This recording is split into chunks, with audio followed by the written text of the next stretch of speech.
welcome to Cozy Talks Live. With me tonight, I've got John Cooke on loan from me from College Park Industries, who are sponsoring the show tonight. Welcome, John. Thank you for being here. I know you are a busy man. So guys, those of you who are watching the replay, go ahead and give me a shout out in the comment section. Put replay, put a question, give me a shout out. Let me know who you are. I do go back after the show is closed down to see who was watching the replay and pick up any questions that are there. And tonight we have a huge show. I have not done a show like this before on Cozy Talks, so I'm a little bit nervous, but I'm really glad John's here because he's going to be answering a lot of these questions for me, which is great. All right, guys, I'm going to give you a minute or two to jump on board. In the meantime, I'm waiting to let Instagram, because they always like to start things a couple of minutes later. So we'll be going live on Instagram as well. John, what do you got with you drinking today? You got anything good? No, just a little coffee, trying to stay awake. Okay, I'm with you. I'm with you, brother. Cheers. I got my cool College Park mug, so yeah, cheers. I got my number one dad mug. Yeah, that's yeah. Aww, Father's Day. Father's Day is only a few weeks away, so yes. So start dropping those hints right there. Hey, Olga, thank you for coming, guys. I see a few of you jumping on board, so don't be shy. Let me know who you are, where you're from, and what's in your mug this evening. Instagram, as usual, is dragging its heels just a little bit and getting me live, but that's okay. All right, guys, huge show tonight. We're going to be talking about the differences in prosthetic knees. And much like prosthetic feet, there are so many options out there, and it can be a little bit daunting to suss everything out. And I think we've come up with a great way of explaining it tonight to make it a little bit easier and friendly to understand. We've got Susan on board. I am so excited that you're here, Susan, and congratulations. I know it's one of your anniversaries since you started your journey with OI, and you have just been such an amazing human being and such a wonderful inspiration for a lot of people. Emily coming in from Central PA. She always has the best drinks. Today she's got the Baja Blast Mountain Dew. That one's a little powerful for me. We got Reggie Oh, it's a party now. It's Reggie Showers in the house. Reggie, just saw Reggie last week in Michigan. So. Oh man, he's been on the show more than I have. Like that. He's that's my boy right there. All right, we got Tammy coming in from Hanover. We got Andrea, that's my resident occupational therapist, tuning in. We've got Earl coming in from California and watching me on the YouTube channel. Guys, just as a reminder, I do broadcast to YouTube and sometimes Instagram when Instagram wants to behave itself, which tonight it is not behaving itself, but you can watch me on YouTube, which is sometimes a little bit easier for folks. We got Tom coming in from Canada. Thank you for joining in, Tom. Guys, those of you who are my early birds, you're going to get the nice juicy worm. All right, I am putting up the QR code because I'm getting fancy now with my show. I have QR codes. Guys, if you didn't get a chance to sign up for the rebuilt eBlast, do it now. And then you can get that last minute raffle entry. So go ahead and click on the QR codes, sign up for the rebuilt eBlast. College Park always has a lot of great stuff with their eBlast going on. So it's really, I really enjoy reading all their emails. All right, guys, we've got a great crowd already. So we're going to go ahead and get started. For those of you joining me for the first time, welcome. My name is Cozy Belloso. I'm a physical therapist, amputee specialist in what is now very hot, very sticky Tampa, Florida. And next to me, I've got John Cooke from College Park Industries, who's an amazing prosthetist. So I'm going to zip it for a minute, and I'm going to let you tell the folks a little bit about yourself, John. Yeah, great. Thanks for the introduction. Yeah, my name is John Cooke. As Cozy said, I'm a CPO. I am the Clinical Education and Technical Service Manager at College Park. So I do a lot with beta testing, helping the engineers with creating new product. We also do a lot of the educational content as well. So if you do come to our online learning management system, we have a lot of classes there, general education courses, other courses that are specific to the specific product that we have.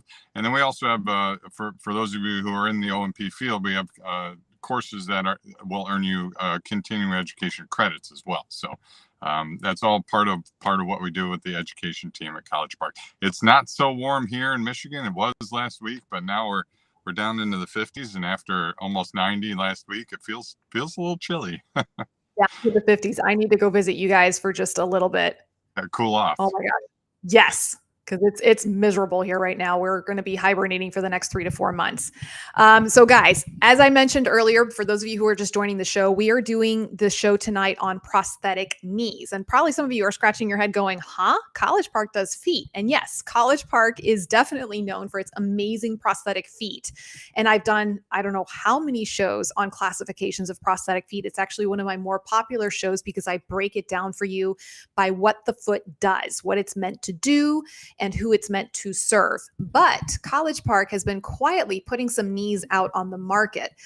So they have currently 4 knees out on the market, one of which is coming out in the next few days, and it's called the Icon. And we are going to be doing the same thing. I'm going to be giving you classifications of prosthetic knees. And here's why. O&P companies, College Park included, they come up with these amazing names: the Icon, the Maverick, the Odyssey, all these really hoopy scoopy names that sound really awesome and strong and powerful and sexy. And it's wonderful. I think you need to have a great name with a great foot or great knee. But unfortunately, it really doesn't tell you a lot about what the foot does. Right? So they all sound amazing. So when you go talk to your prosthetist about the kind of foot or the kind of knee that you want to use, you have hundreds of choices out there. And how do you start breaking it down and understanding it? So we're going to talk to you the way your prosthetist and your physical therapist views these feet, by their function, by what they're meant to do. Yeah, sounds good. How many of you have watched, quick COSI poll, how many of you have watched the show that I've done on the classifications of prosthetic feet, or if you've listened to the podcast, or if you've read the blog? And yes, these are all shameless plugs. Show of hands in the comment section. Yeah, no, John. Yeah, John's been helping me with a lot of that. Right? So it's a little bit of a delay right there. Oh, and hallelujah, I can finally go live on Instagram. There we go. Better late than never. All right, so Tom's watched the show. Glenn's watched the show. I know a lot of you have watched the show. Sean's watched the show. There we go. I should see a whole lot of you because I recognize a lot of you. Okay. So let's just go back to the basics. Y'all know I like to go to the basics. What is involved in a prosthetic leg? And I really wish I had an example of a full prosthetic leg, but I don't. I just have a bunch of parts here that nobody can use. So you have your socket, right? That's where the residual limb goes in. Those of you who have osseointegration do not have a socket. And now I have to include that because I have a lot more of you on my show, which is kind of exciting. Then you have the pylon. It's basically just that metal rod that connects the socket to the rest of the leg. All right. And then if you're an above the knee amputee, you're going to have the knee mechanism, right? And this is trying to mimic the anatomical human knee. Okay. The human knee, it's what we call the hinge type synovial joint. And all that really means is it just moves like a door hinge, means it only moves in flexion and extension. Okay. It has a little bit of rotation in the knee, and that's usually where prosthetic knees get a little bit tripped up because they're trying to mimic that tiny, tiny bit of rotation sometimes. This is the physical therapist nerd talking right now. But for the most part, it functions like a door hinge. And that's how you have to think of your anatomical knee. Okay. So in your prosthesis, you're going to have some sort of knee mechanism. And this is where you have that axis that allows for movement. And then you have what's called a controlled unit. Right? In a mechanical knee, this is the gears and the cams and all the things that bend up and down. Okay. And in the microprocessor knee, this is where you have the computerized components and sensors, and you have hydraulics and you have pneumatics, and you got a lot of stuff going on in a prosthetic knee. John's nodding his head. He's like, oh yeah, it's a lot of stuff. Yeah.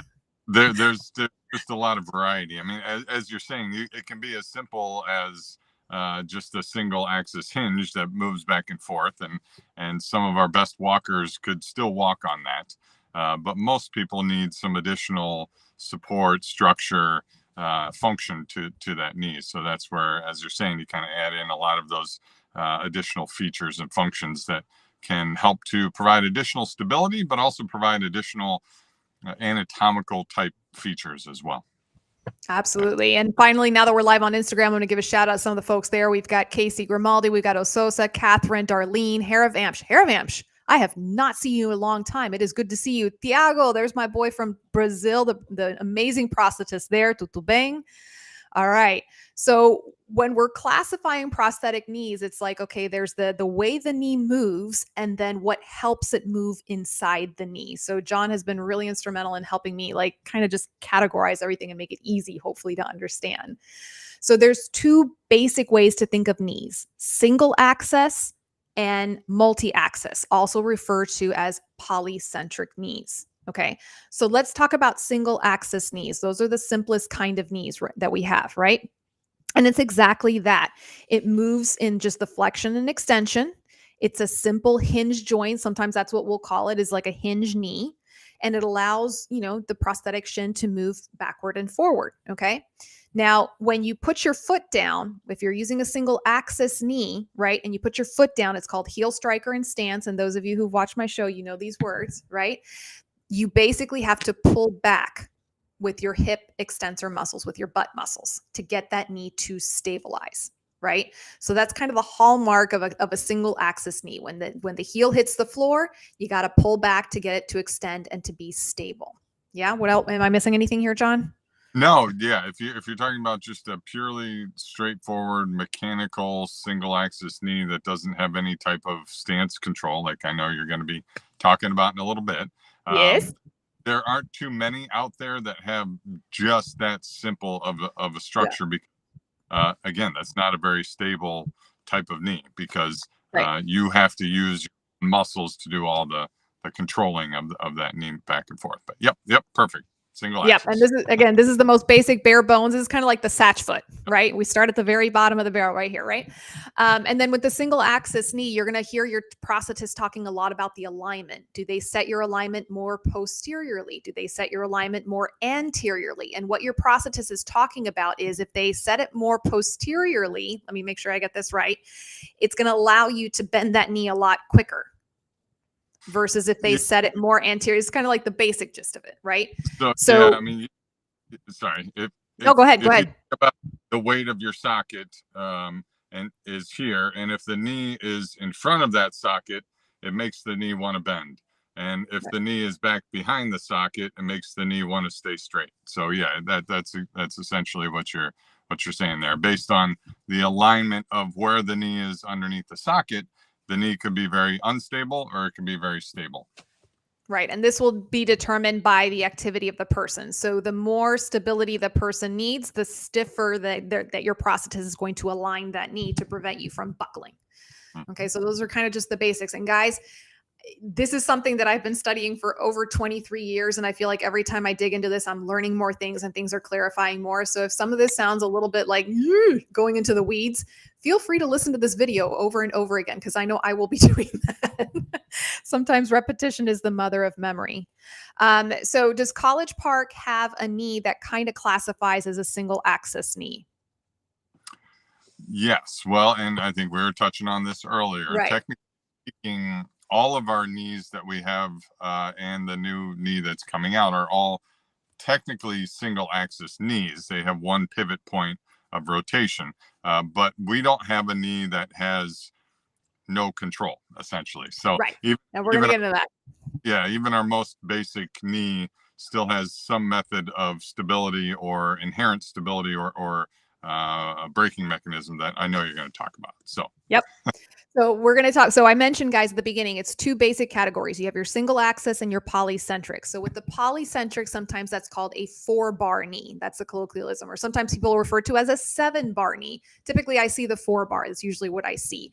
And it's called that because when you bend the knee, you can see like 4 little bars in there. It's a very distinct looking knee. It's a little easier to kind of identify a polycentric, in my opinion, than to differentiate between some of the other ones out there. Okay. So with the polycentric knee, it's exactly what it says. You're going to get a little bit more movement in a few different planes. And it's definitely meant for someone who has more mobility, right? It's meant for the more active individual. What else am I missing with the polycentric knee? We'll see that sometimes, I think, with the runners. Sometimes our runners will like to use a polycentric knee, and it gives them good stability when their foot is down on the ground.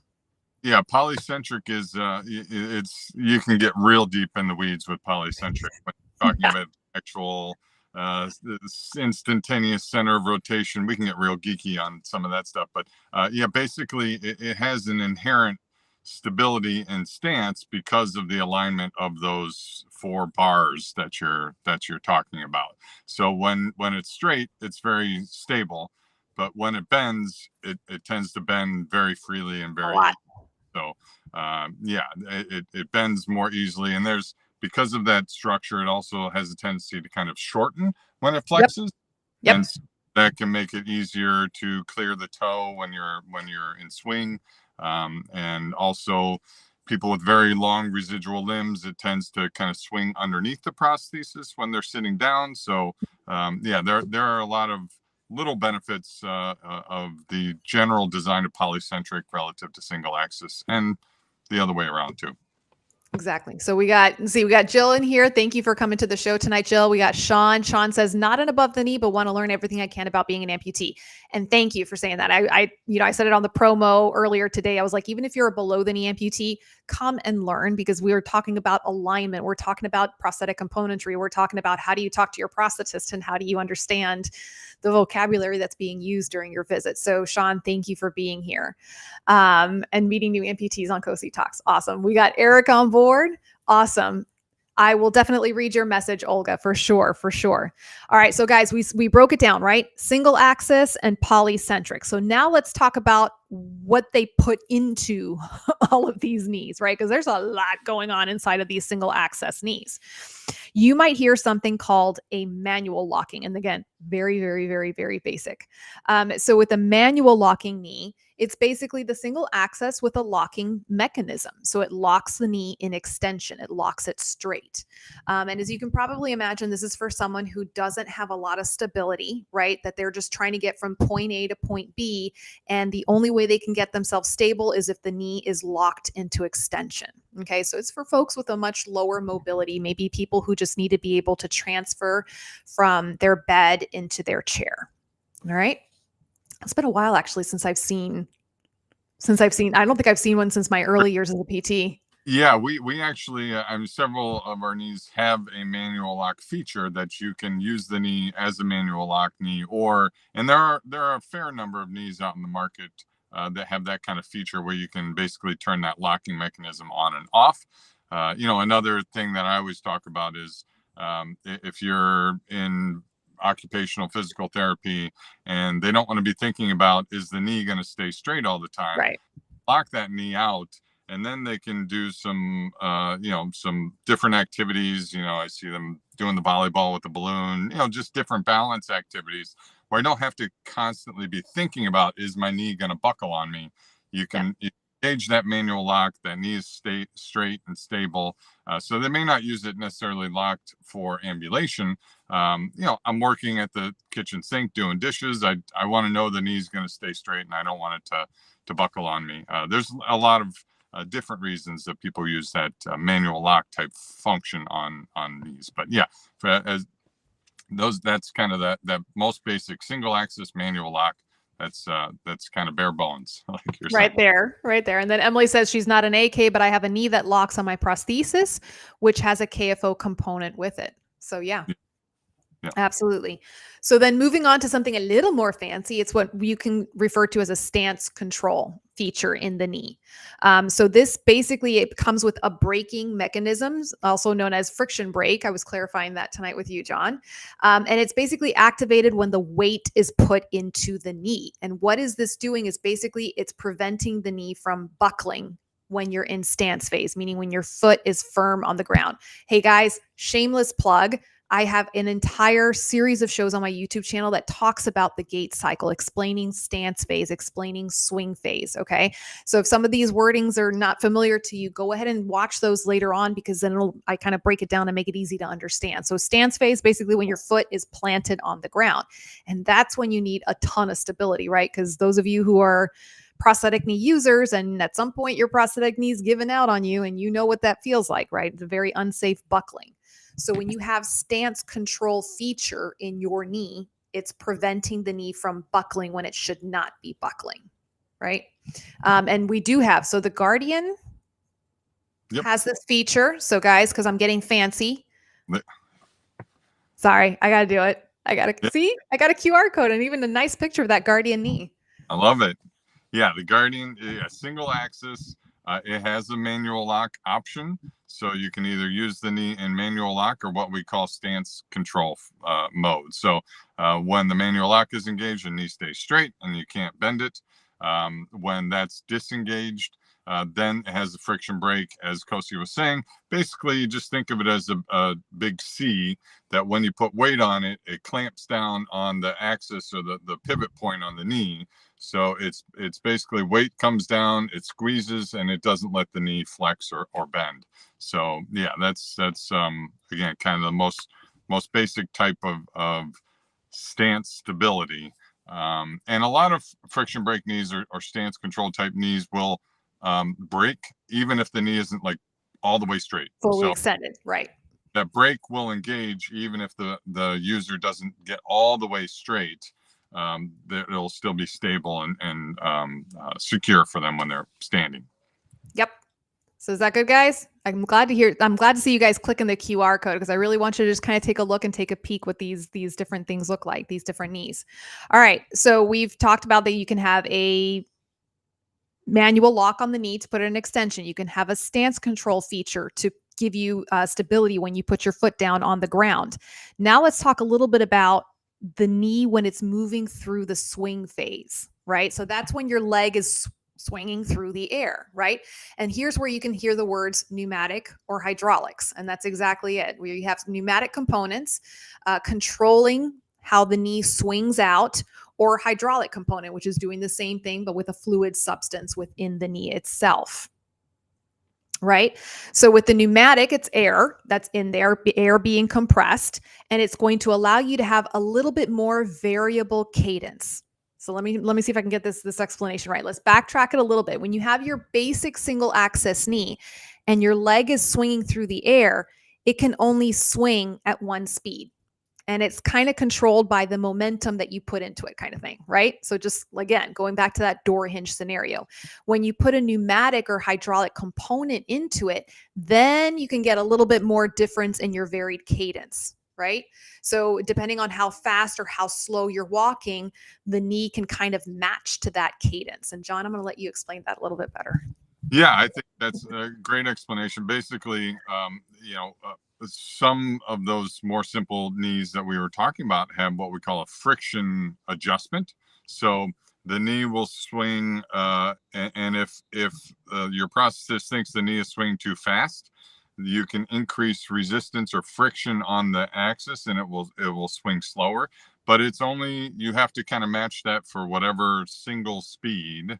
And when we talk about K2 ambulators or K1 ambulators, single speed ambulator, somebody who walks, but they're not walking faster and slower or different rates.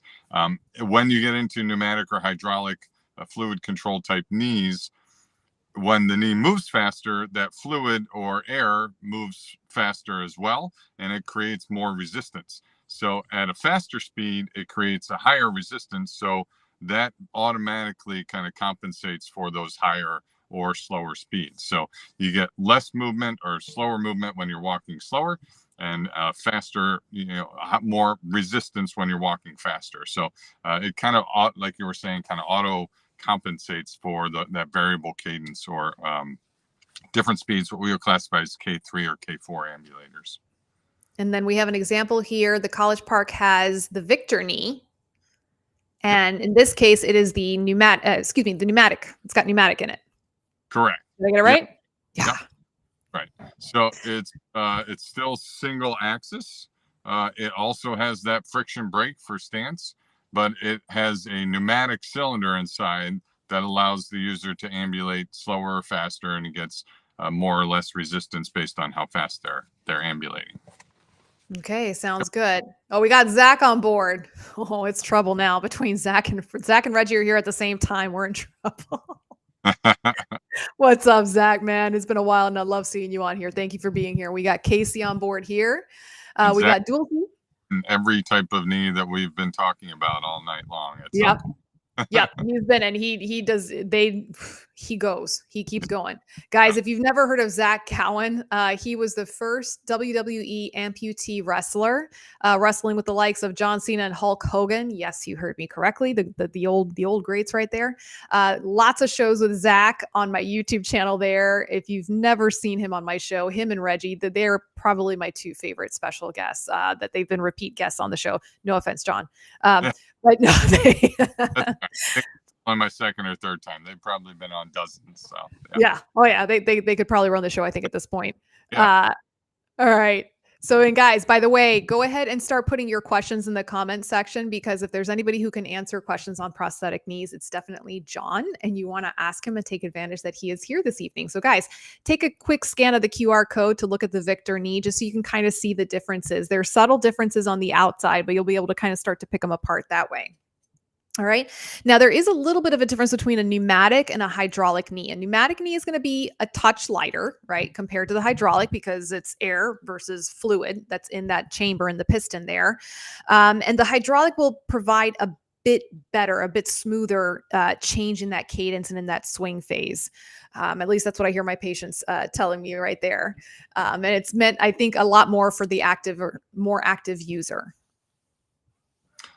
Yeah, I would agree with that completely. The other, when you think of pneumatic, if you can think about it like a bicycle pump, and the other issue that sometimes people can get with pneumatics if they're going too fast is, if you think of about a pump, if you pumped your tire up all the way and you push down, it pushes back. So sometimes with pneumatics, if patients are walking too quickly or the user is walking too quickly, they'll actually get kind of a bouncing effect. With hydraulics, that goes away, that smooths out, because you don't get compression of the fluid like you get compression of air. So I'm getting a little geeky into the No, geek out, please. Yeah, but so yeah, generally speaking, hydraulics are going to be quite a bit smoother and accommodate that variable cadence better than a pneumatic type knee. The other thing that hydraulic knees can do is provide that stance stability with the hydraulic mechanism, as opposed to with that friction brake mechanism. So there you go. It can be what's providing stance stability, as opposed to that friction brake type of device. Excellent. All right, guys, I realize we've been talking so much about good stuff. I forgot to do the giveaways. And Laura's probably sitting there going, hello, let's do some giveaways. All right, guys. So as you know, College Park has the best swag bags. I'm wearing their, well, hang on, let me take out the code so you guys can see. I am wearing the coveted rebuilt shirt. This has probably been one of the most popular t-shirts I've ever seen. And you guys are usually asking me where you can get it. So tonight, 3 of you actually are going to be able to get a rebuilt shirt along with the swag bag that my girl Laura puts together. And it's always a lot of fun stuff from College Park. So guys, first one, Laura is going to post a link, and it's going to be to the eval program. And this is not just a link. This is also one of my personal soapboxes as a physical therapist working with amputees. When it comes to picking out your prosthetic foot, okay, many of you have heard me say you must do a trial, right? The same way you wouldn't go and buy a car without test driving it first. Why in the world would you buy a foot that you're going to be waking up to every day and you're going to spend more time with that foot than you will with your family, and not trial at least 2 of them out? Okay. So in any of my blogs, podcasts, whatever I've done on prosthetic feet, I always say you must try at least 2 feet.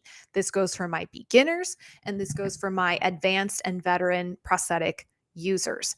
And I have become much more vocal about this over the years and ruffled feathers. And I say, if your prosthetist does not give you that option, you need to look for a new prosthetist. Right. And again, this is where you can bring the information to your prosthetist and let them know that College Park and many other, pretty much all the manufacturers nowadays, they offer trial programs where they give you a foot to use for however many days. And that's what the giveaway is today, guys. Laura posted the link right up there. Let me know, how long are you allowed to trial a foot, a College Park foot? With no strings attached, trial it for free. And if it doesn't work out, you return the foot. Go ahead and put that into the comments section. Prosthetic knees can be a little bit more tricky, But guys, those of you who are in the market for your first prosthetic knee, or you're in the market for an upgrade or changing your knee out, there are things that can be worked out with your prosthetist and also with the sales reps. And this is kind of where I put the O&P companies on the spot. And I say, there's a lot of sales reps in your areas and they want you to try their products. And oftentimes they will come in and they will allow you to trial out a prosthetic knee. You might not have the freedom to take it home like you do with the prosthetic foot sometimes, but you can certainly arrange to trial it out at the clinic with your prosthetist and spend a lot of time doing that. All right, we're starting to get some answers in here. All right. Yeah. And guys, And go ahead and click. Go ahead. Go ahead. Go no, ahead. I was just the more complicated, and we're going to get into those knees as we move along here. But the more complicated, the more expensive the knee is, the more likely you are to have a chance to kind of trial it or eval that type of product. Yeah. Yeah. So again, it's something that I'm very insistent upon, because once you sign on that dotted line and you take that foot or that knee home, that's it. That's your leg or foot or knee for, however long, until your insurance will pay for another one. So I'm kind of, as you can see, pretty adamant about this. All right. College Park is going to help me pick out a winner. And I need to have my phone ready so we know who the winner is going to be. All right. So moving along, let's break it down. For those of you who have just been joining us, we've talked about prosthetic knees. We've talked about single axis knees, polycentric knees. We've talked about all the fun, different hoopy scoopy features that come with it, such as a manual lock, control with stance when you put your foot down, pneumatics, hydraulics that help control how the leg swings out. And then you have something where you combine it all together, and it's called a swing in stance knee, SNS knee. And this is like going way back into the archives right there, because I've seen this knee for a long time now. And this is going to be a variation on a hydraulic knee. So it's going to allow for the variable cadence during the swing phase, and you're going to have that nice stability while you are in stance. So John is like, yep, swing in stance. Yep. There we go. Yeah. Yeah, and swing and stance is kind of a drill term, but yeah, typically these are single axis knees, but the hydraulic is controlling, as we were kind of touching on a little bit earlier. The hydraulic is controlling the swing resistances, and it's also controlling that stance stability. So again, we kind of touched on it. SNS, swing and stance stability. So you're providing the stability in both of those phases of gait with the hydraulic mechanism. Absolutely. So we actually have some questions coming in from Instagram. And Instagram, thank you for being patient. I have to switch screens when I look at your questions, so sometimes there might be a couple of minutes lag there. Catherine is asking, are most hydraulic pneumatics a K3 level? Yes. So in the United States, when we talk about K levels, if you're talking about billing through Medicare, which is kind of the general guideline and gold standard of reimbursement, you have to be classified as a K3 ambulator to get a fluid controlled type knee, which would be either a pneumatic or a hydraulic knee. So yeah, K3 is if you're doing either pneumatic or hydraulic, that's going to be a K3 ambulator. And I have a love. As we say in the U.S., K3 potential. So still, exactly. Still, when we have when as a prosthetist, as you're classifying a user, a patient, you still can use that term potential, or maybe not what they're doing now, but what they can do. And to be honest with you, a lot of K2 patients, if they're fit with the right K3 product, can certainly progress to that K3 ambulatory level. Yep. And y'all who've been watching the show, you're like, oh gosh, here goes Kosi again. My love-hate relationship with the K levels. So on the one hand, I think they're outdated and they need to be revamped. But by the same token, when it's done properly with the right testing and assigned the right K level, like John said, it can give us an indication as to what prosthetic component would be best for you. A lot of times folks get really caught up on the latest technology, on the latest new toy out there, and everyone has a hammer and everything looks like a shiny new nail with all this new prosthetic componentry, when in fact, some of the components that are a little bit more simple might be better for you and give you a better level of independence. So someone who's not really great with their balance, does not have a lot of stability, if you put them in a K3 hydraulic knee, they might be falling all over the place and not doing very well, versus putting them into a single axis knee, with a little bit of stance control, that's going to allow them more freedom in the long run with their independence and their mobility. And again, done shows on that. Go to YouTube, check out those shows, and you'll hear what I have to say about the K levels and how to function with the K levels. Moving on, we've got Susan asking, what is the best type of knee for a knee disarticulation at a K3-4 level? So again, as we kind of touched on a little bit before, the best most knee disarticulation patients, I will say, can probably walk on just about anything. They have a long lever arm, good weight bearing on the distal end of their residual limb, so they can probably walk on just about anything.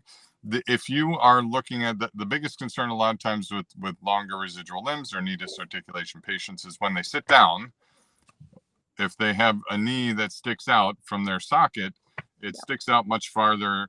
Again, if they're a unilateral patient, it sticks out much farther than their sound side knee does. Right. So in that case, if you look at a polycentric type of design, that knee will actually kind of swing down and underneath the socket a little bit as it flexes.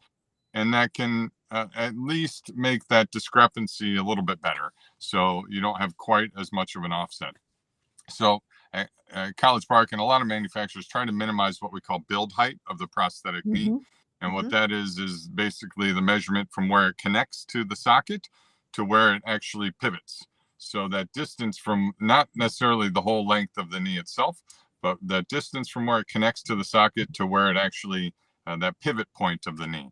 And again, polycentric designs definitely have a tendency to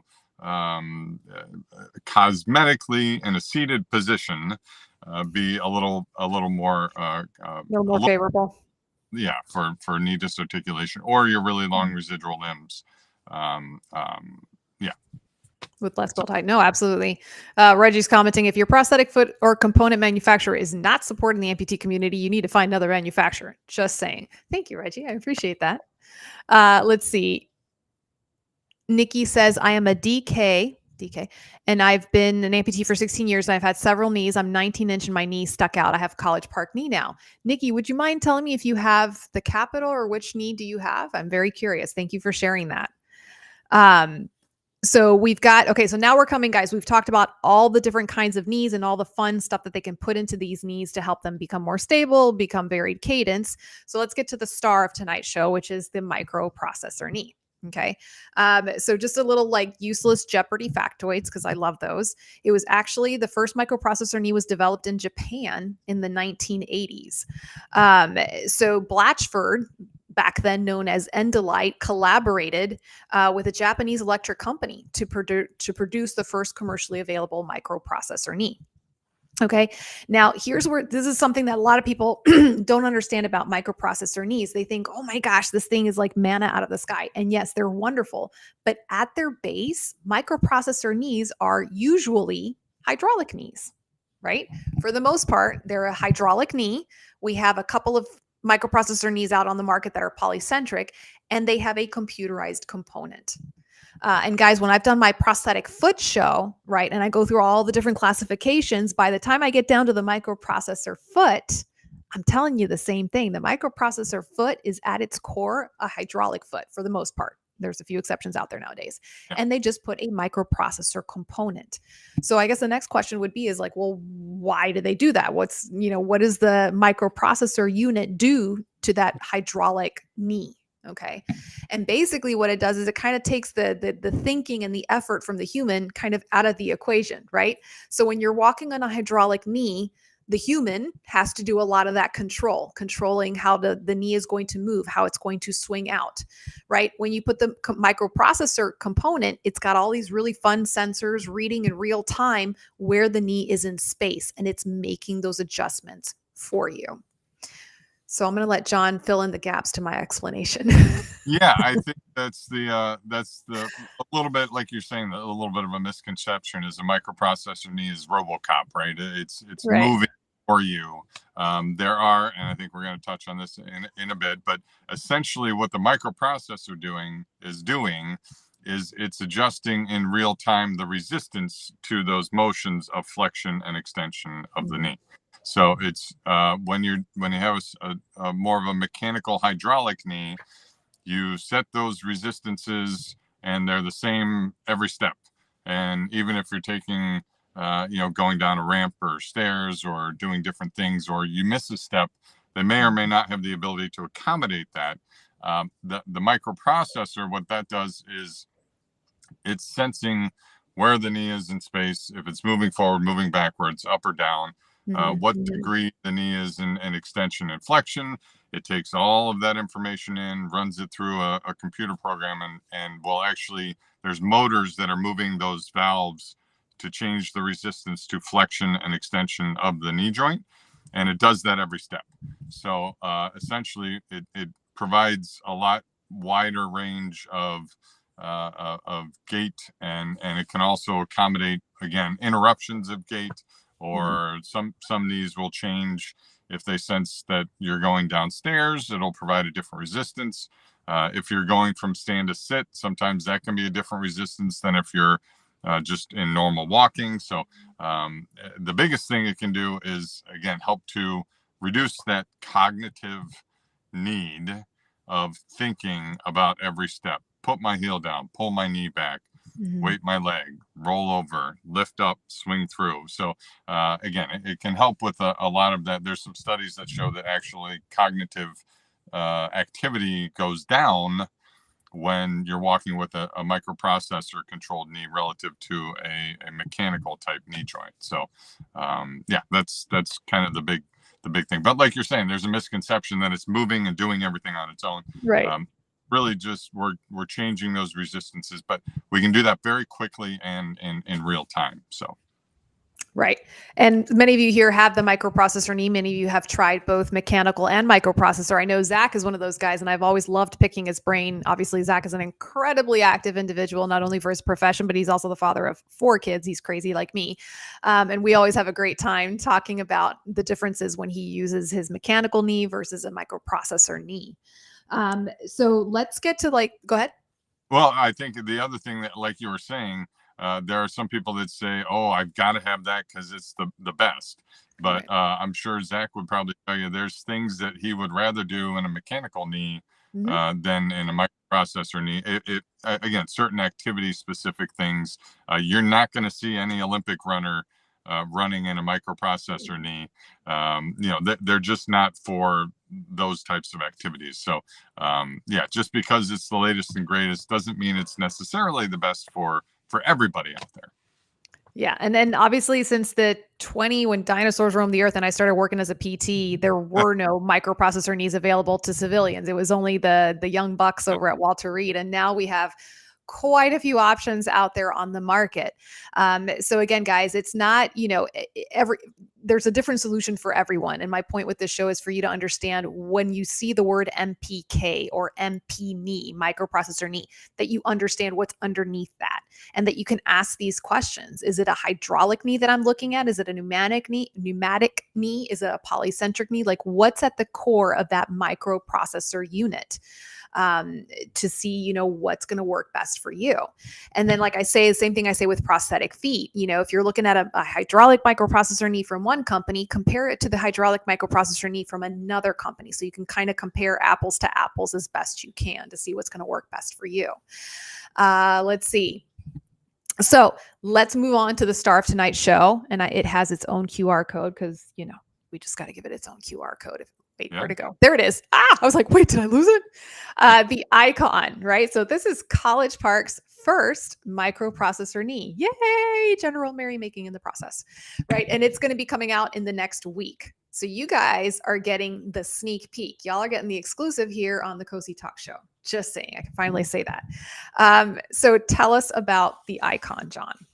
Yeah, so as we were kind of talking about, the Icon is in overall structure. The knee is a single axis, hydraulically dampened. So it's an S&S knee with smarts. So it has a battery. It has a what we call an IMU, or inertial measurement unit, that again senses if the knee is moving forward, moving backwards. Is it tilted forward? Is it tilted backwards? One big benefit to microprocessor knees is they can discern whether the patient is moving backwards or moving forwards. So if there is a certain position when you're walking backwards that a mechanical knee, the knee might think that you are going forward and you should release into swing. But if you're doing that and walking backwards, you get the full extension and then the knee pops backwards and it can actually buckle underneath you. So a microprocessor knee knows I'm not moving forward, I'm moving backward, I'm going to stay in that stability mode. So again, that's one of many features that a microprocessor knee can provide. The Icon does that. It's a rechargeable battery, so it's easy to plug in. It's programmable on an iOS, Android or iOS phone. So it connects via Bluetooth. The Prosthetist has very simple, straightforward programming. A big kind of complaint in the industry with a lot of MPKs is they're very complicated. There's a lot of programming. There's calibration. There's a lot to do with them. Our goal with the Icon was to make something real straightforward and simple, no calibration.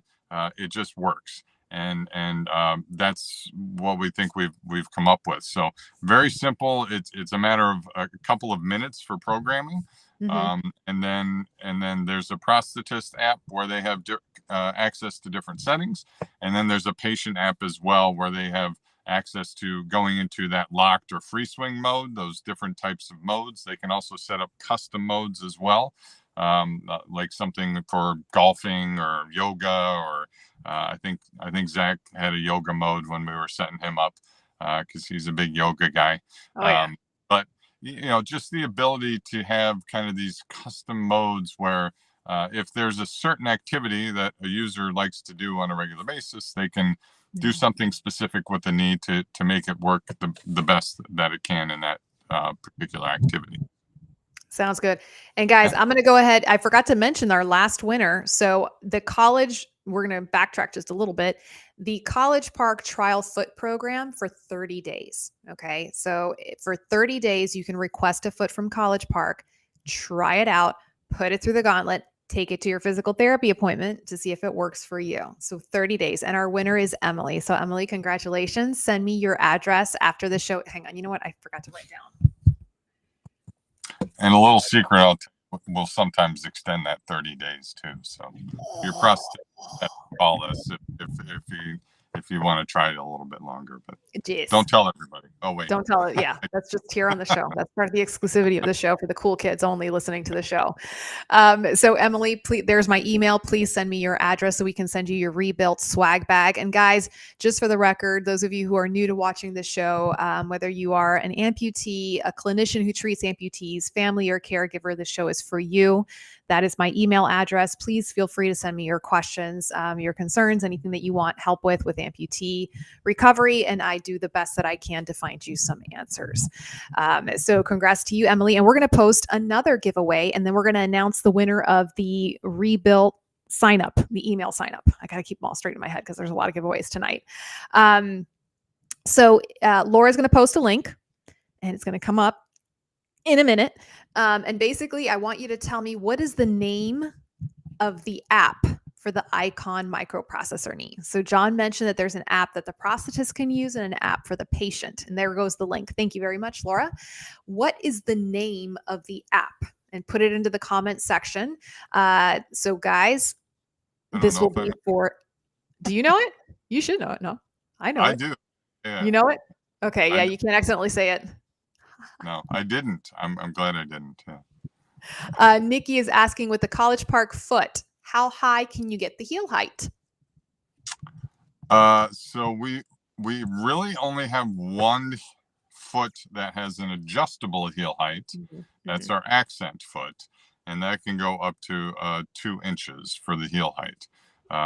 But all of our other feet are kind of a standard heel height of about 3/8 of an inch difference between the heel and the ball of the foot. But yeah, we only have one foot that has an adjustable heel mechanism. Some of the hydraulic feet, you can kind of finagle a little bit, and you can, because of the hydraulic movement of the ankle, you could maybe go with a little bit higher or lower heel than kind of that standard heel height.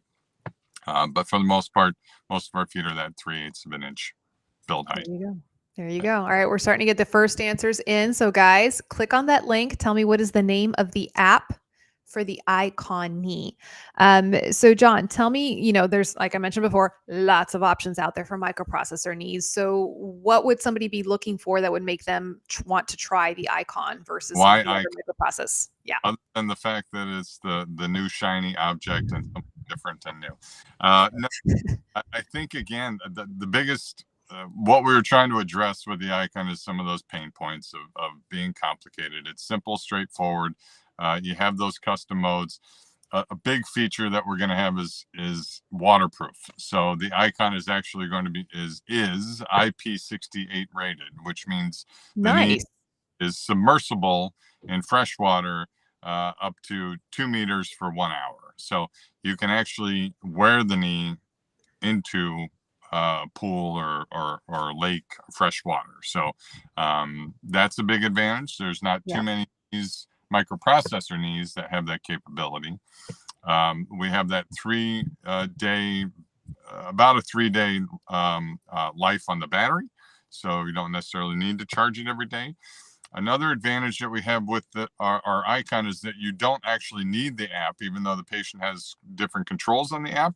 You don't need the app in order to use the knee on a daily basis. There's a 3-button pad on the back of the knee, and that can allow the user to go into the free swing, lock, normal mode, check battery life. We can also go into custom modes. So those 3 buttons on the back of the knee are different than some of the products that are in the market today that require the app in order to do those different types of functions. And then it's a little bit lighter weight than some of the products on the market, and we have a higher weight rating, so up to 330 pounds for the weight limit of the patient. And it's about 1,500 grams, about three pounds for the weight of the knee, which sounds like a lot, but it's relatively lightweight for microprocessor type knees. So. Okay, sounds good. And then we got a couple of questions coming in here. We've got Lynn saying, I have a proprio ankle foot and Unity pump for elevated vacuum socket. Do you have a foot or ankle with this capability? So we currently do have a vacuum feet, but they're both at the K2 level at this time. So we're in the process of developing a higher activity vacuum foot, a K3 foot, but right now we don't have a K3 vacuum foot for you. Okay. And then John is asking, can you run with the Icon? So it's possible to run. Yes. Sometimes with microprocessor knees, the process of running can kind of confuse the microprocessor portion a little bit. But yeah, I wouldn't. I'd say jogging is probably more an appropriate speed. Yeah. Running can sometimes just be a little too much for the brains to keep up with, if you will, a little bit. So. Yep. Yeah. And this is something that I've may have experimented with other microprocessor knees out there on the market, where it's I have to get away from the tiger that's chasing me type jog versus a dedicated, runner that you have to be outfit. Right. And you have to be outfit. And guys, I'm a runner. I love teaching amputees how to run. That's a whole nother ball game right there for that. Let's see. It's again, a lot of people that are running to run on a daily basis are using kind of an activity specific type of prosthesis a lot of times. Yeah. Yep. And the alignment is a little bit different, and the socket should be a little bit different. So yes. And guys, I'm looking at the winner here so it's called the Stride Studio app. That goes with the Icon, and the winner is Josh Watkins. So congratulations, Josh. And then we also have our eBlast winner, and that would be Scott Hager. So guys, once again, I'm going to go ahead and post my email for our 3 winners tonight. Scott, Josh, and Emily, please send me your addresses so we can send you the rebuilt swag bag right there. We've covered a ton of material tonight. Like, this is a whole college lecture series I feel like we just did tonight, Jonathan. We did really well. All right, let me look at our Instagram feed real quick. Doing okay there. All right. Dan asks, here's a question from the YouTube channel. It says, I have the Ottobock 3R80. How does the microprocessor knee help with when it comes to trip or fall assistance? Yeah, so that's another benefit that you can get out of microprocessor knees. Sorry, my phone's a little wibbly there, but that's okay. We can. So what it will do is kind of sense that interruption of swing, and then that valve that I was talking about, that motor, it moves that flexion valve into high resistance again. So so it can accommodate that type of swing interruption, similar to a lot of microprocessor knees, where it senses that interruption of swing, and the valve can in about 20-30 milliseconds, so a fraction of a second, that valve can close and provide that stance resistance stability, and allow the user to get back onto the sound side limb, and hopefully avoid a fall. Sounds good. All right, guys, I am going to put up one last time the QR code for the College Park Icon. And again, give it a click. Scroll through it tonight and just have a look and see, and just compare the different knees out there, guys. And again, very shortly in the next month or two, I'm going to be releasing another podcast and another cheat sheet and blog, and I will be listing all the classifications of the prosthetic knees and just where the College Park knees fall, basically, so you can start providing a comparison, a basis of comparison between the manufacturers to find out what is the best fit for you, and then also how to talk to your prosthetist and physical therapist about choosing the right kind of knee or right kind of foot. All right, guys, this has been, go ahead.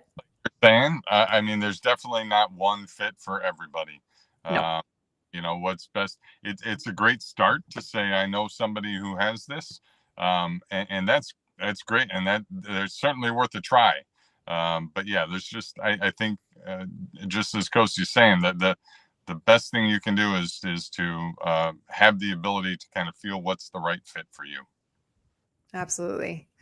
All right, guys. With that being said, we're going to go ahead and wrap up our show this evening. I do want to start by saying thank you so much to John for giving of his time today, and also all the interviews that led up to tonight's show to make sure we got all our facts and content straight. So thank you again. Oh, thanks for having me. It's always a pleasure.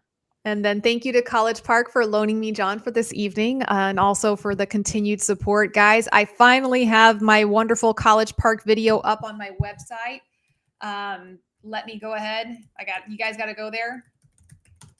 There, got it up there. CosieTalks.com. You're going to find my podcast, my blog, my favorites tab, which go and click on the College Park. My team did a really beautiful video, and it's just featuring everything that they have to show and offer you guys in the amputee community. So I do want to say a special thank you to the College Park team for the support. So guys, as always, thank you for letting us be a part of your lives this evening. Join us next week. It'll be a general Q&A, open season on the PT. And we will see you next week. Same bat time, same bat channel.